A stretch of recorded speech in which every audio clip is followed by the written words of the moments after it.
Dinhalin rin ako.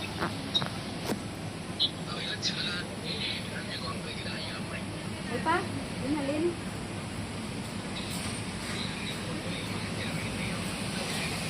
Awa nga naman rin siyang bot mo.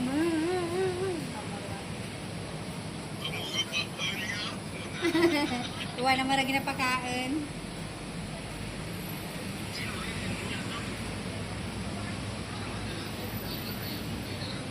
Yup. Iya.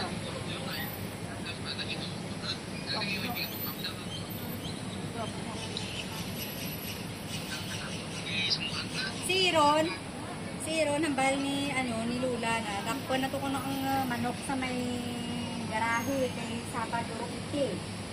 Ihawon ko mo. Ihawon, hambal ni Lula na. Hambala mo si Nonoy, Inday. Ihawon na kagadubon. Tagtawan na sa mga libayan na to. Tawaan sa bayan sa ubos para may paluno ni Sheila.